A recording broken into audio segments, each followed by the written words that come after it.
Printemps 1942. Alors que la guerre fait rage sur les champs de bataille d'Europe, d'Afrique du Nord et du Pacifique,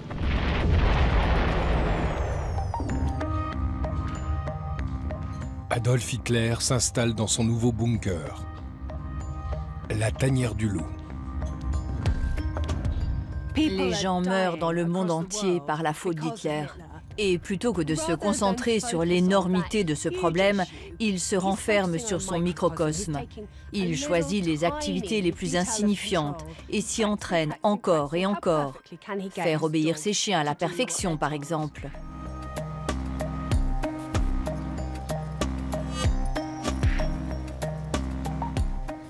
Il se perdait en futilité.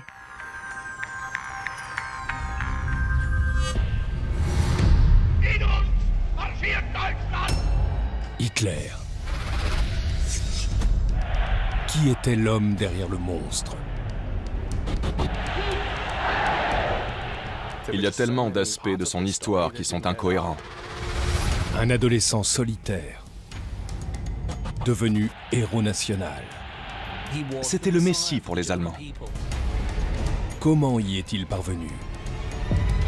Tout ça était un numéro, un spectacle. Il est temps de percer les secrets de l'homme le plus haï de l'histoire.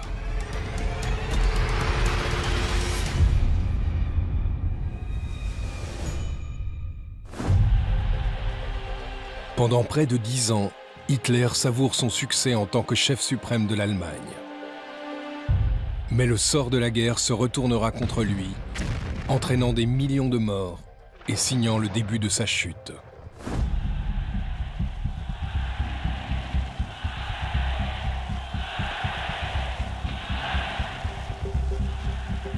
Cette semaine, après la déclaration de guerre d'Hitler contre les États-Unis, une foule massive se presse dans le Sportpalast de Berlin, impatiente d'écouter son discours.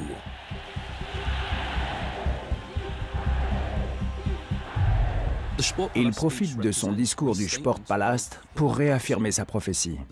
Selon lui, ce sont les Américains qui ont provoqué la guerre mondiale contre les Allemands, et cela entraînera l'extermination des Juifs d'Europe.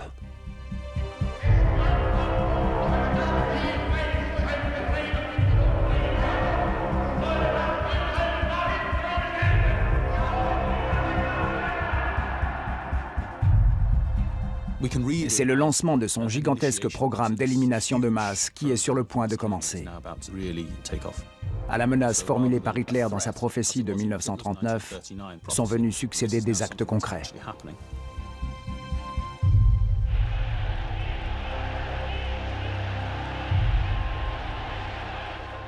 Par ce discours, Hitler n'a jamais été aussi proche de reconnaître publiquement l'Holocauste.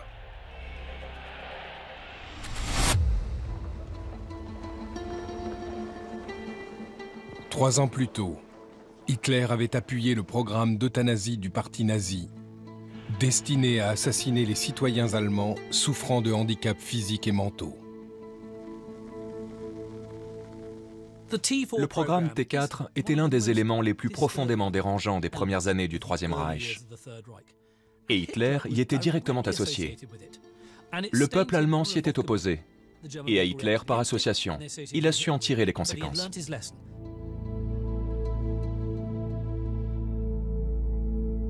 Hitler se défendra toujours de toute responsabilité dans le massacre sanglant des Juifs. Aucun document ne relie Adolf Hitler à l'Holocauste. Et c'est assez incroyable dans un État si bureaucratisé, qui gardait des traces écrites méticuleuses de la moindre activité, même mineure. De grandes précautions ont été prises pour s'assurer qu'aucun ordre écrit ne commande l'assassinat de Juifs en Europe. Hitler exige de rester isolé dans son monde. Il ne visitera jamais un camp d'extermination, ni n'assistera à aucune exécution. Le plus surprenant chez Adolf Hitler, c'est son incapacité à assumer ses actes. Il a besoin de vivre enfermé dans sa petite société, son monde imperméable. Ajoutez à cela le fait qu'il est persuadé qu'on l'assassinera et qu'il ne pourra pas mener à bien sa destinée. Il a tout du gangster classique qui refuse qu'on lui rappelle que sa vie est totalement immergée dans une immoralité profonde. Le meurtre, le bain de sang. Pendant qu'il caresse les têtes de ses jeunes enfants, d'autres enfants, à plusieurs milliers de kilomètres de là, sont écrasés dans des wagons ferroviaires. Mais cette réalité-là, personne ne veut en endosser la responsabilité. Dans ces quartiers généraux de Bavière, au Berghof, Hitler discute de nombreux sujets. Mais il n'y mentionnera jamais l'Holocauste. Et son entourage prend bien soin de ne pas aborder le sujet. Dans ses mémoires, Henriette von Schirach, la fille du photographe personnel d'Hitler, se souvient avoir brisé la règle tacite. Elle a vu des femmes juives brutalisées à Amsterdam et est déterminée à aborder le sujet auprès d'Hitler. Elle pense naïvement que le Führer en sera aussi horrifié qu'elle. Elle se rend donc au Berghof, elle prend un thé, une part de gâteau et mentionne cet horrible épisode auquel elle a assisté à Amsterdam. Hitler explose. Le sort des femmes juives d'Amsterdam ne vous concerne pas, lui hurle-t-il. Il la met à la porte, elle sort en pleurs et on ne la reverra plus jamais au Berghof. 23 janvier 1942. Hitler invite Heinrich Himmler, chef de la SS, ainsi que d'autres officiers supérieurs à un dîner. D'après les mémos officiels de son état-major, c'est au cours de ce genre de moment en petit comité que le Führer approuve l'Holocauste.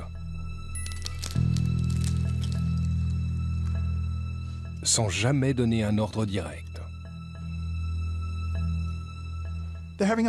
Autour d'un bon repas, d'une belle table, lors de rencontres très courtoises en somme, la conversation tourne, comme souvent avec Hitler, autour des Juifs. Des discussions glaçantes, loin du ton administratif.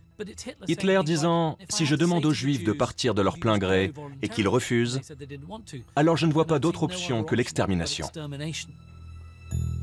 J'attire votre attention sur le fait qu'Hitler ne donne jamais d'ordre spécifique à ce sujet. Il laisse ses interlocuteurs tirer leurs propres conclusions. Hitler n'a pas besoin de prendre part à la mise en œuvre pratique du génocide des Juifs.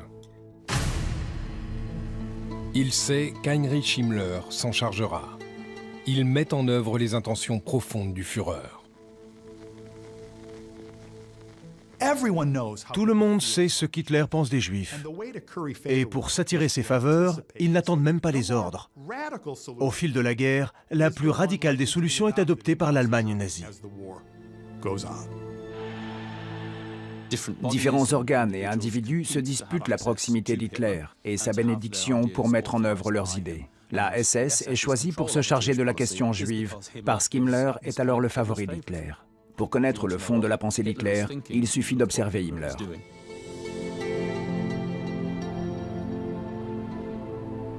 Trois jours avant le dîner avec Hitler, les SS nazis d'Himmler se réunissent dans cette demeure d'époque de la banlieue de Berlin.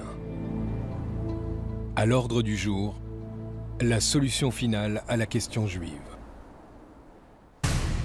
Depuis la promulgation par Hitler en 1933 des lois antisémites, les Juifs font l'objet de persécutions brutales. Plus d'1 million d'entre eux ont déjà été tués au cours de l'année précédente. Désormais, les nazis décident de déporter tous les Juifs d'Europe. Ils les condamnent à une mort industrialisée dans de nouveaux camps d'extermination équipés de chambres à gaz.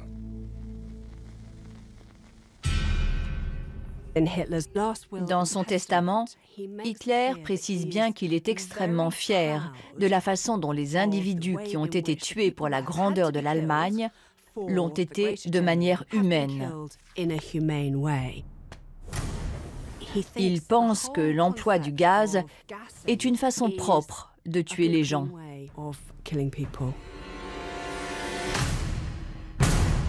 Il sait très bien ce qui se passe quand les Juifs arrivent à Treblinka, Sobibor ou Auschwitz. et qu'on les entasse dans les chambres à gaz. Mais pour Hitler, l'Holocauste est un procédé exécuté par d'autres personnes.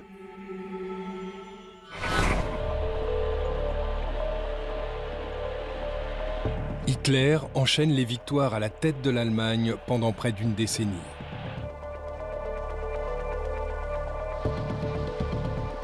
Mais la chance commence à tourner. Les États-Unis et l'Union soviétique s'avèrent de terribles ennemis.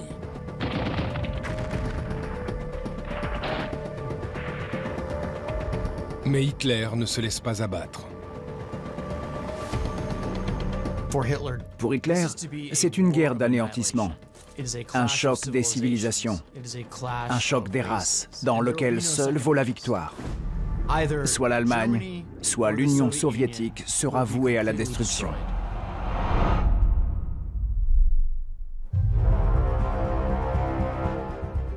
Hiver 1941. Dans ces quartiers généraux de la Tanière du Loup, à 800 km du front, Adolf Hitler décide de prendre personnellement le contrôle d'une nouvelle offensive à l'Est. Il veut être le seigneur de guerre suprême. Et il veut aussi se trouver au cœur des opérations. Mais on ne peut pas tout faire à la fois. Quand une contre-offensive soviétique dévastatrice conduit ses généraux à suggérer des retraites tactiques, Hitler les déjuge et ordonne aux troupes de s'arrêter. Elles devront tenir leur position et combattre jusqu'à la mort.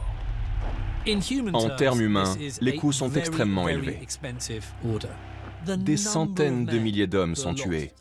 Mais ça n'a aucune importance pour Hitler, qui ne réfléchit qu'à court terme. Ses ordres ont fonctionné.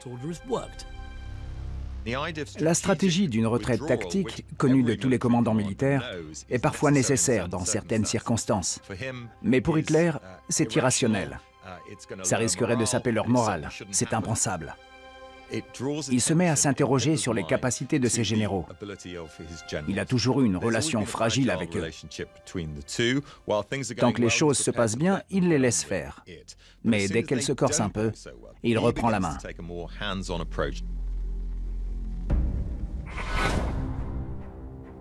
Le 20 avril 1942, Hitler fête son 53e anniversaire.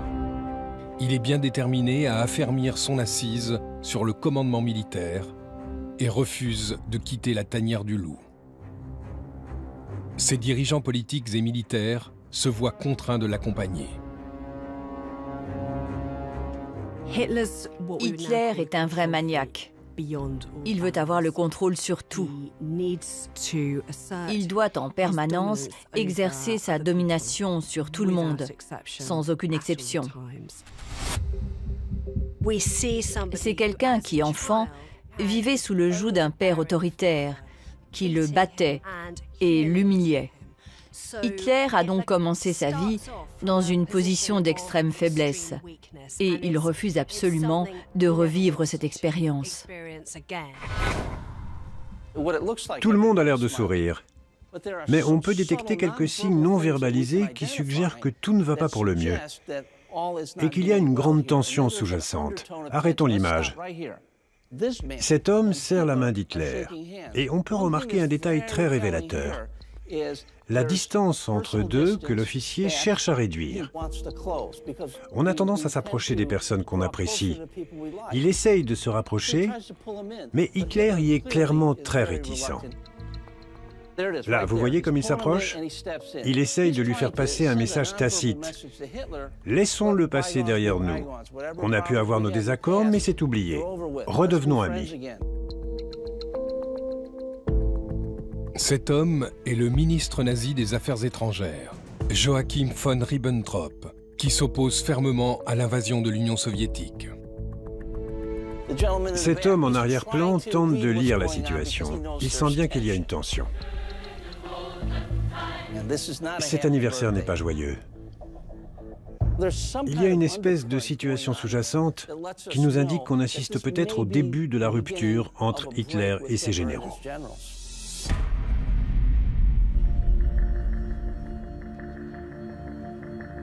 Hitler s'isole dans la Tanière du Loup et sa nature autoritaire empire.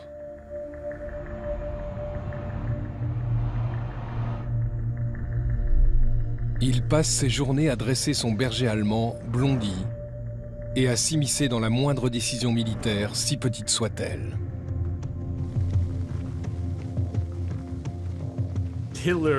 Hitler exige que tous les soldats allemands qui souhaitent épouser une femme étrangère lui soumettent des photos d'elle et un curriculum vitae pour qu'il puisse les évaluer en personne.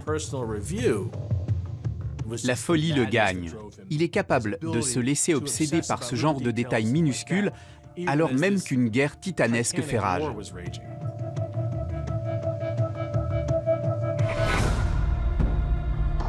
« 28 juin 1942.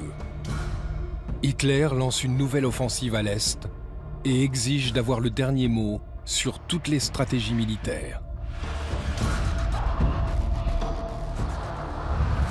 Il décide d'envoyer plus d'1 million d'hommes vers le sud de l'Union soviétique. Plutôt que de se diriger vers Moscou, ce que la plupart de ses généraux voulaient faire, Hitler redirige ses troupes vers le sud et les champs de pétrole du Caucase, mais également vers une ville emblématique, Stalingrad, sur la Volga. Cette ville qui porte le nom de son plus grand ennemi, le leader de la Russie. Il souhaite prendre cette ville pour infliger une énorme humiliation à Staline. Ces photographies privées montrent Hitler en train d'imposer sa volonté à des commandants expérimentés.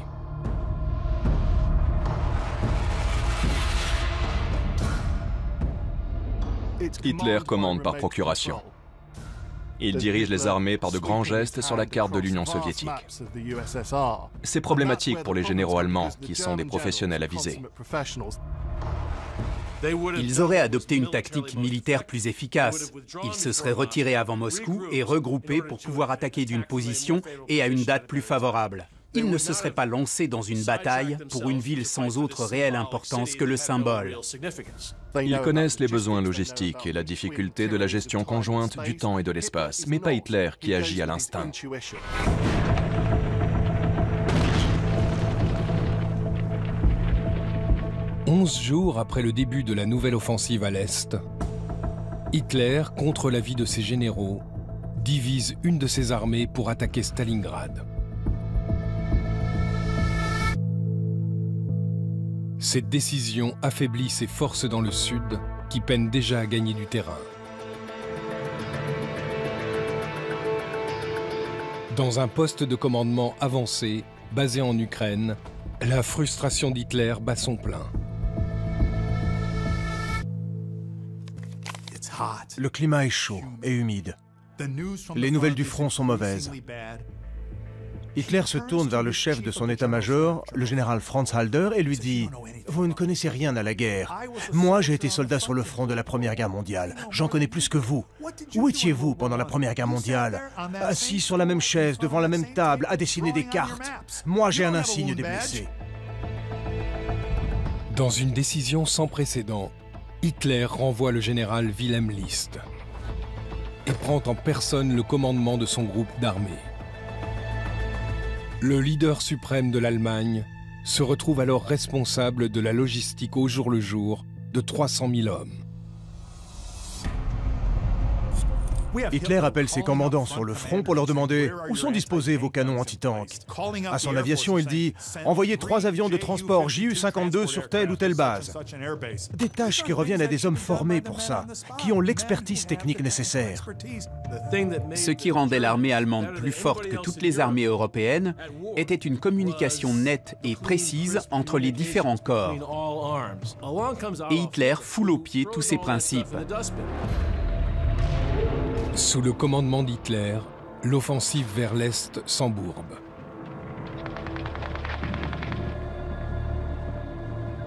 L'hiver sévit sur Stalingrad. Les troupes allemandes, épuisées, demandent à leur commandant en chef de les laisser se retirer pour se réchauffer et se réapprovisionner.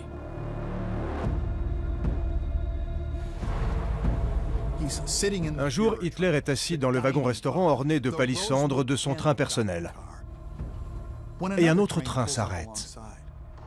Un wagon couvert. plein de soldats allemands débraillés, démoralisés, gravement blessés pour certains.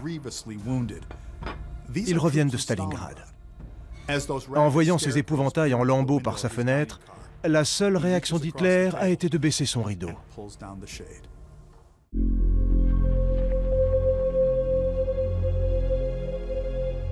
En janvier 1943, les nouvelles du front Est sont pires que jamais pour Hitler.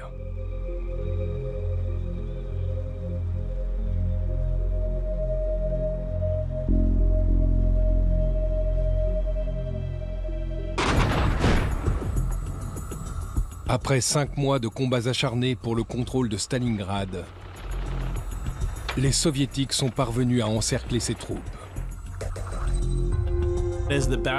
Alors que la bataille de Stalingrad commence vraiment à mal tourner, que l'armée allemande est isolée, Hitler se met à penser en termes d'honneur allemand, de force allemande, de supériorité raciale allemande, que les Allemands ne peuvent être battus par les Slaves, ce genre de choses. Pour Hitler, c'est devenu un combat idéologique, un combat à mort contre le bolchevisme et contre les Slaves. Les idées d'Hitler sont mues par une idéologie racialiste qui motive ses décisions. Nicht nur deswegen, weil vielleicht Herr Stalin daran glaubte.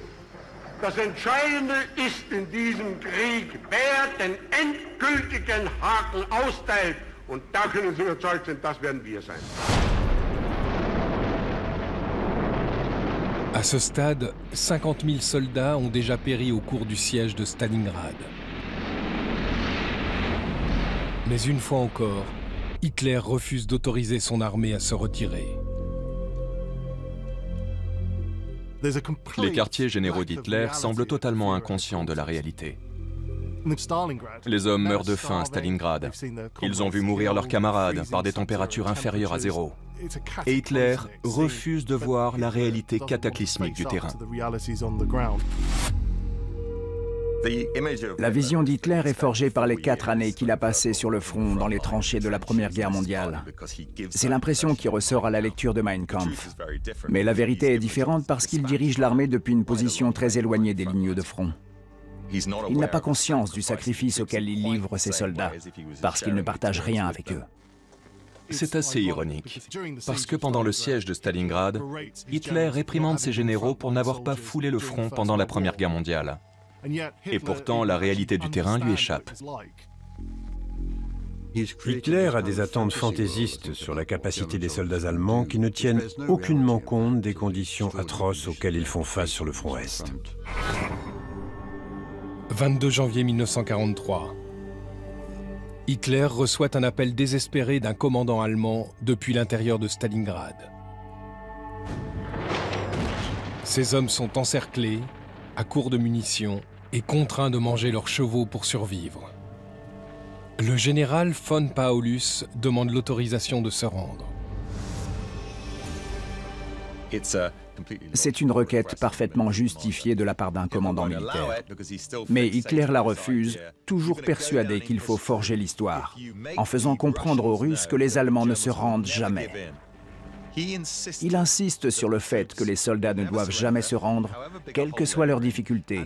D'ailleurs, bien souvent, ils ne se sont pas retirés de situations auxquelles ils auraient pu échapper, pour une question de principe.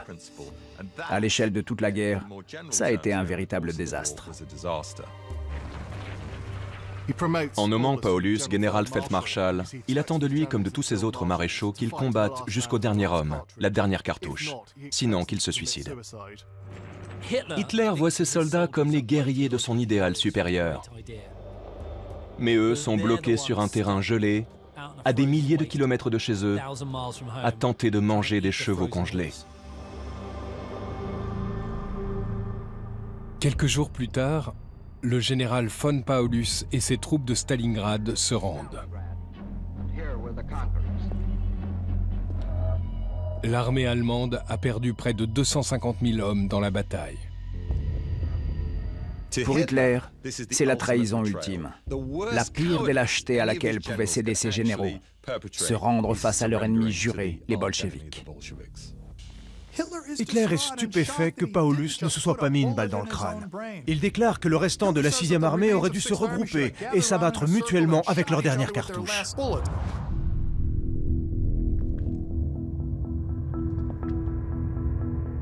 À la tanière du loup, Hitler a du mal à accepter la réalité de la défaite. En privé, Hitler se trouve au 36e dessous. Il n'a plus pour lui tenir compagnie que l'un de ses bergers. Il est dans un état émotionnel extrêmement sombre et opaque. Avant cet épisode, depuis le début de la guerre, il déjeunait tous les jours avec ses adjudants pour parler notamment de leurs avancées militaires. Mais il refuse d'accepter la réalité de la défaite. Il se met alors à prendre ses repas uniquement en compagnie de femmes, souvent ses secrétaires, des femmes qui ont l'ordre d'avoir une conversation légère et enjouée. Interdit d'apporter de mauvaises nouvelles. Ceux qui s'y risquent sont exilés, dégradés ou exécutés. Et si un subordonné avait le courage de lui communiquer les estimations correctes, Hitler écrivait dans la marge « Ça ne peut pas être vrai ». La défaite d'Hitler se profile dans l'ombre de son incapacité à affronter la réalité.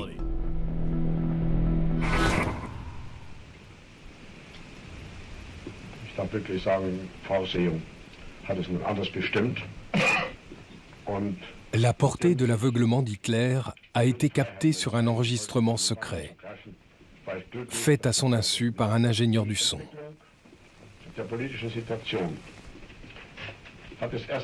C'est à ce jour le seul enregistrement officieux dans un cadre privé qu'on connaisse de lui.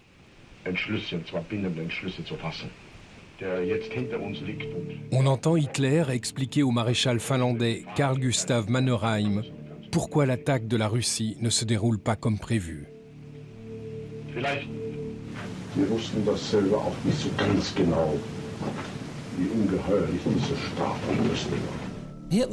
Hitler admet qu'il n'était pas suffisamment préparé, qu'il a sous-estimé la Russie, mais il ne peut admettre qu'il a eu tort. Sa façon de justifier ou de rationaliser ses erreurs est de dire « je l'aurais fait de toute façon ».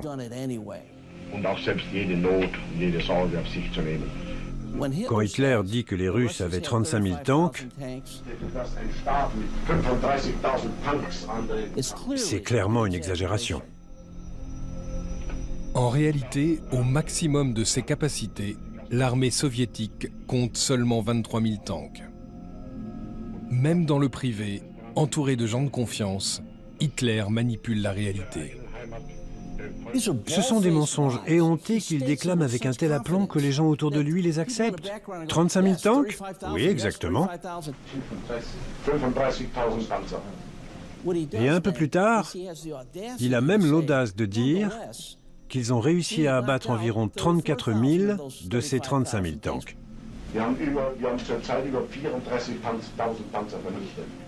C'est de la pure fantaisie. Il vit dans un monde d'illusions.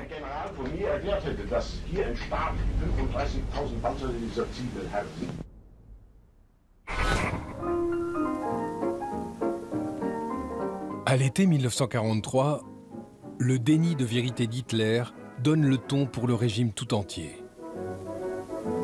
Joseph Goebbels, ministre de la propagande, fait produire des films montrant des femmes allemandes du front intérieur qui profitent d'une vie agréable.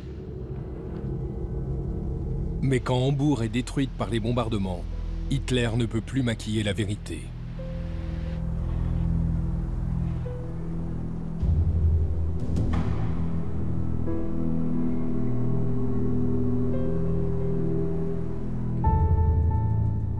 Alors que la ville brûle, Hitler reste de marbre. D'un côté, il ressent des sentiments pour les animaux et les enfants, mais d'un autre côté, une totale indifférence vis-à-vis de la souffrance des êtres humains. Il considère ces épreuves comme nécessaires pour les Allemands en vue de la victoire finale. Il ne manifeste rien envers son peuple comme « je suis toujours avec vous »,« je suis l'un des vôtres ». Au lieu de cela, il fait l'acquisition de 3000 tableaux destinés à un nouveau musée d'art. En 1943-44, il existait d'autres priorités que de dépenser des sommes astronomiques en œuvres d'art. Mais il le fait. Ce n'est pas vraiment l'image d'un homme qui souffre aux côtés de son peuple dans ces temps sombres. Une chose amusante, enfin amusante si on veut, c'est qu'Hitler espère que les bombardements alliés détruiront l'hôtel de ville de Berlin, dont il déteste le style architectural. S'il avait été au pouvoir alors, il aurait construit un bien plus bel édifice. Il demande sans cesse « Ça y est, ils l'ont bombardé, ils l'ont détruit, je serais très déçu qu'ils ne le fassent pas. Je suis prêt à le faire moi-même. » En privé, Hitler est toujours provocateur.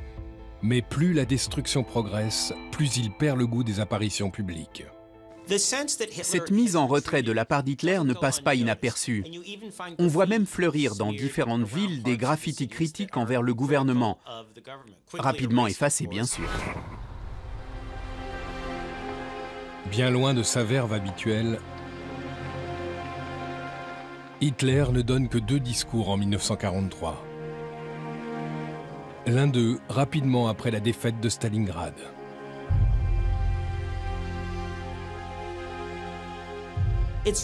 Goebbels a beaucoup de mal à convaincre Hitler de parler à son peuple. Quand le Führer prend la parole, il est même assez découragé. Ich glaubte, dass jetzt die Stätten meiner Arbeit, an die ich seit Monaten gebunden war, mit ruhigem Gewissen verlassen zu können. Dank dem Opfer und Heldendum unserer Soldaten der Ostfront ist es gelungen, nunmehr endgültig die Krise, in die das deutsche Heer durch ein unverdientes Schicksal gestürzt worden war, zu überwinden.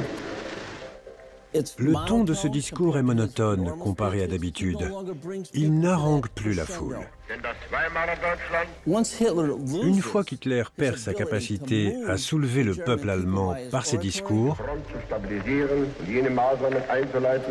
il perd l'essence même de ce qu'il avait mené au pouvoir.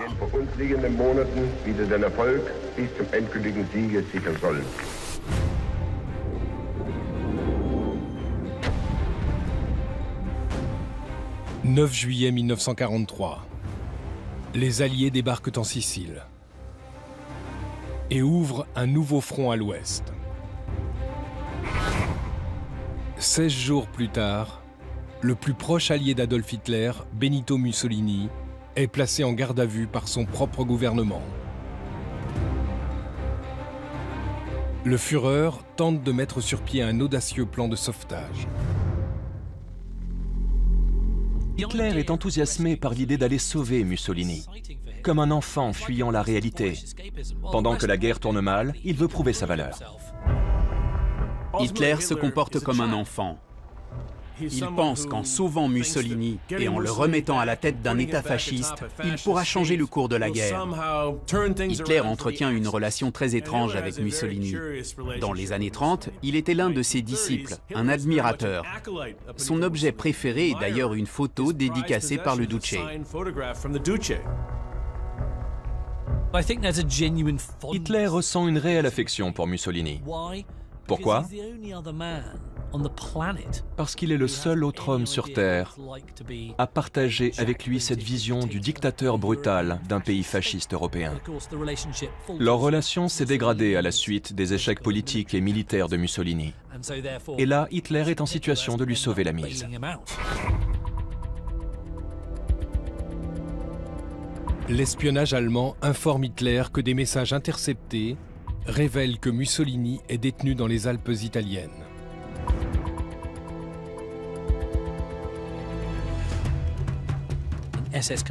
Un commando SS fait atterrir à flanc de montagne une escouade de planeurs. Ils envahissent un hôtel et emmènent Mussolini à bord d'un petit avion Fiesler Storch en un temps record. Hitler est absolument ravi de la réussite de cette action. Cette opération est réglée comme du papier à musique et se déroule à la perfection. Hitler exulte. Il demande qu'on lui en relate les détails, encore et encore. Il savoure. Peut-être que ça lui rappelle le plaisir de la victoire. Mais c'est un rideau de fumée. C'est le sauvetage d'un seul homme qu'il n'a plus aucun rôle majeur à jouer dans la guerre. Quand on présente Mussolini à Hitler, celui-ci est frappé de voir dans quel état il se trouve. Ce n'est plus le grand seigneur de guerre de l'Italie, mais un vieil homme dans un manteau râpé. Il est brisé. L'éclat du sauvetage de Mussolini se dissipe vite, et rapidement, il le traite comme n'importe qui.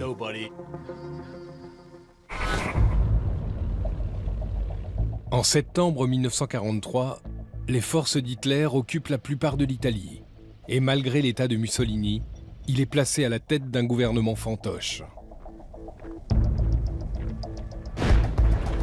Pendant ce temps, sur le front Est, les troupes allemandes sont surclassées par l'armée rouge. 2 mois plus tôt, une offensive allemande, l'opération Citadelle, a été écrasée par une contre-attaque soviétique. 50 000 soldats ont été tués ou blessés. En voyant les unités militaires allemandes se retirer sous l'impulsion des généraux, Hitler les renie. Il dit « Ces hommes avec leurs pantalons à bandes rouges me dégoûtent. Ils sont pires que des juifs. » Voilà ce que pense Hitler de son état-major général.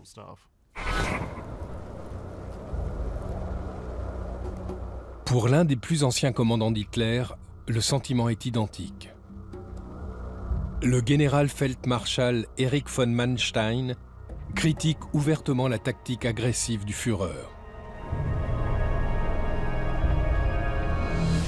Ces critiques lui valent plusieurs visites du Führer en personne. Ces images sont très instructives. Contexte historique. Hitler, après de nombreuses batailles gagnées, est en train de perdre. Et le général von Manstein essaie de faire passer un message à Hitler.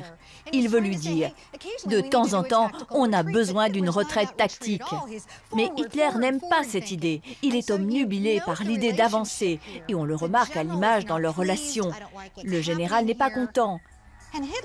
Il n'aime pas cette situation et Hitler n'est pas intéressé du tout. Durant le plus clair de ces images, il semble même indifférent. On peut voir qu'il n'écoute pas vraiment. Il fait très peu cas de tous les détails passionnés que lui donne le général. Il veut surtout prendre le contrôle de la situation. Il met ses mains sur ses hanches pour avoir l'air puissant. Mais ses mains montent trop haut. On dirait qu'il a des ailes de poulet et qu'il glousse à propos de cette situation. Puis le moment le plus révélateur, la poignée de main. Aucun d'eux ne veut lâcher l'autre. Ce n'est pas une poignée de main classique qui dure 3 à 5 secondes. Elle dure même plus de 30 secondes. Elle continue et enfin, elle se termine. Mais Hitler me donne l'impression de dire « J'en ai fini avec toi. Tu n'as aucun pouvoir. C'est moi qui ai le pouvoir. »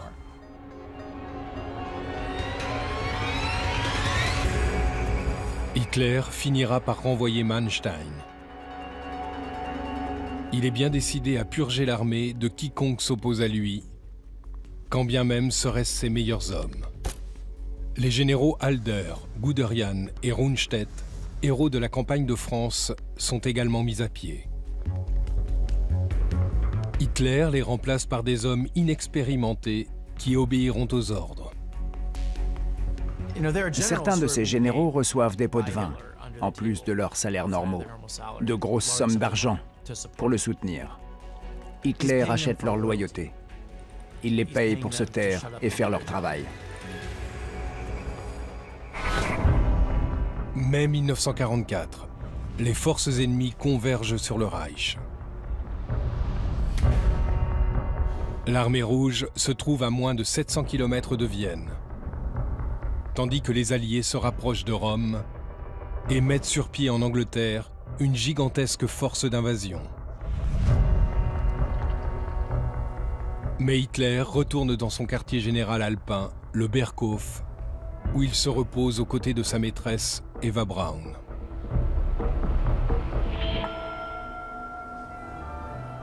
Eva Braun dit que ça lui rappelle le bon vieux temps.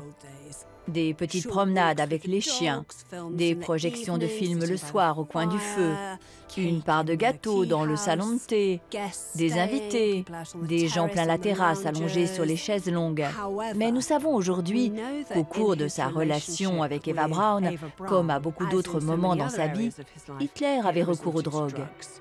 Il se faisait injecter de la testostérone, des gouttes de cocaïne dans les yeux et bien d'autres. La santé d'Hitler se détériore et il est victime de tremblements incontrôlés à la jambe. Son médecin personnel, le docteur Theodor Morell, note dans son journal que cela est certainement lié au stress. Il lui prescrit des injections contenant probablement des méthamphétamines.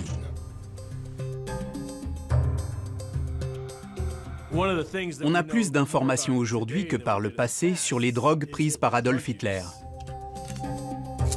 Il prenait un cocktail composé de 74 éléments qui lui embrumaient forcément l'esprit. Ça lui permettait de tenir le rythme, mais ça le privait aussi d'une part considérable de sa lucidité.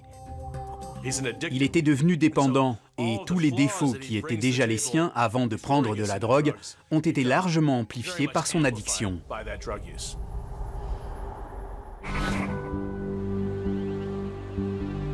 Eva tire parti de l'esprit détaché d'Hitler et décide d'organiser la réception du mariage de sa sœur dans le salon de thé du Nid d'Aigle, au-dessus du Berghof.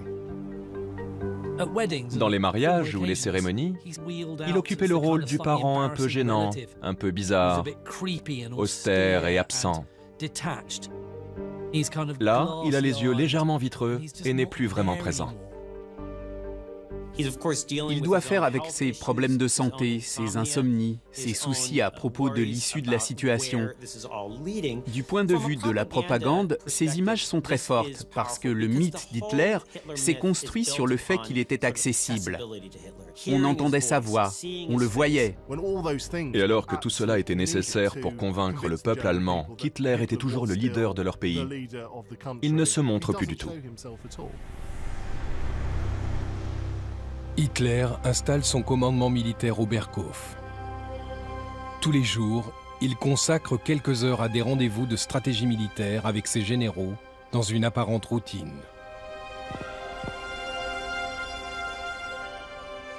Le reste du planning de la journée a tout du rêve d'adolescent. Hitler parle de ces 4 années entre la mort de son père et celle de sa mère comme de la période la plus heureuse de sa vie. Il était totalement gâté par sa mère. Il n'avait rien d'autre à faire que de profiter de la vie.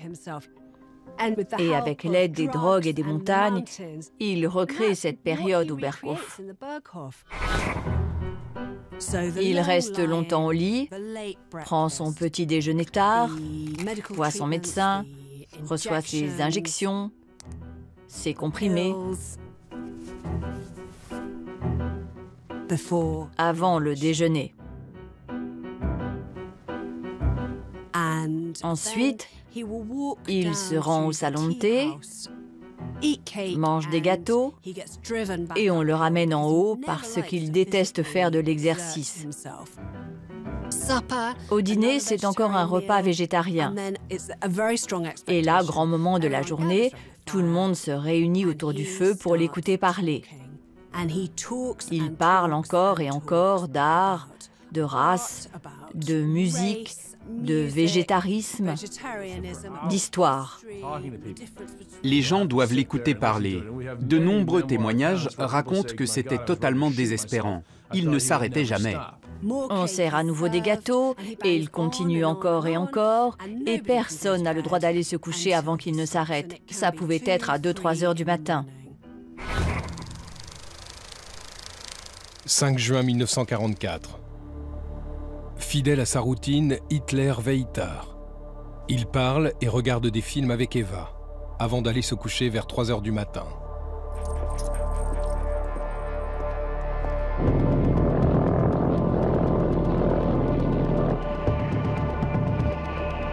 À 1000 km de là, en Normandie, Les parachutistes américains lancent la première phase de l'invasion alliée.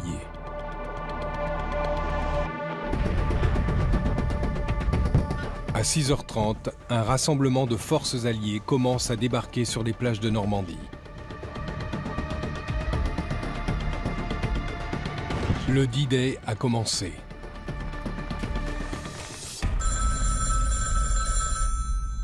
Et le Führer ne se réveille pas. Seul Hitler pouvait convoquer les divisions de réserve pour repousser l'invasion, mais personne ne peut le réveiller. Il s'est endormi à la barre. Les barges de débarquement acheminent leurs troupes sur les plages. Gold, Sword, Juno, Omaha et Utah. Les Alliés sont sur les côtes de Normandie et Hitler dort à point fermé. C'est seulement à 10h du matin que son état-major le réveille. À son réveil, sa réaction est surprenante. « Messieurs, leur dit-il, le moment est enfin arrivé. Ils sont là comme je m'y attendais. Maintenant, voyons ce qui se passe. » Hitler est persuadé que les Allemands vont montrer aux Britanniques et aux Américains ce qu'est une guerre. Il fait face au désastre les bras ouverts. Il se tient au bord du précipice avec le peuple allemand. Et il va les entraîner avec lui dans l'apocalypse.